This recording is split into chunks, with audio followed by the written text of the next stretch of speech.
ఇప్పుడు కేవలం 7999K up to 10 kgs వరకు బరువు తగ్గి అధిక బరువు నుంచి వచ్చే ప్రధాన సమస్యలను దూరం చేసుకోండి. తమన్నాల పూజా హెగ్డే కూడా డ్యూయల్ రోల్ పోషిస్తుందా?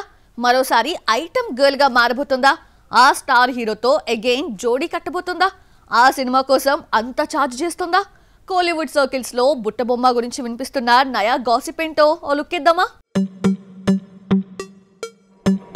మోనికా బలూచి అంటూ కూలీలో 3 minute సాంగ్ తో స్టీల్ చేసేసింది పూజా హెగ్డే. అంతకుముందు రంగస్థలంలో జిగేల్ రాణిగా మారి స్టన్నింగ్ పెర్ఫార్మెన్స్ తో చితక్కొట్టేసింది.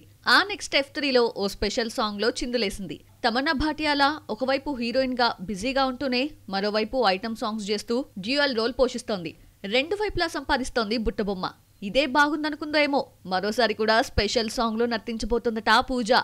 Tollywood most anticipated high octane film Bunny Atlee project present shooting దశలో ఉన్న ఈ సినిమాలో పూజా హెగ్డే స్పెషల్ సాంగ్ చేయబోతుందన్న బజ్ కోలీవుడ్ సర్కిల్స్ లో గట్టిగా వినిపిస్తోంది.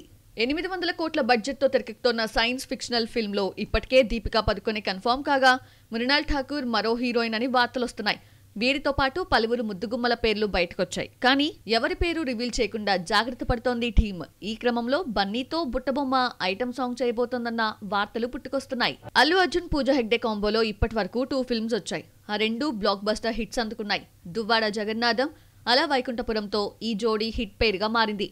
దీంతో పూజను స్పెషల్ సాంగ్ కోసం అట్లీ ప్లాన్ చేస్తున్నాడు అన్నది లేటెస్ట్ కోలీవుడ్ బజ్. అయితే కూలీ కోసం 3 కోట్లు తీసుకున్న బుట్టబొమ్మ అట్లీ బన్నీ ప్రాజెక్ట్ కోసం రెమ్యునరేషన్ పెంచిందట. 5 నిమిషాల సాంగ్ కోసం 5 కోట్లు అడిగిందని టాక్. మరి ఇందులో నిజమెంతో? బన్నీతో మరోసారి బుట్టబొమ్మ జోడీ కడుతుందా లేదా తెలియాలంటే కొంత వెయిటింగ్ తప్పదు.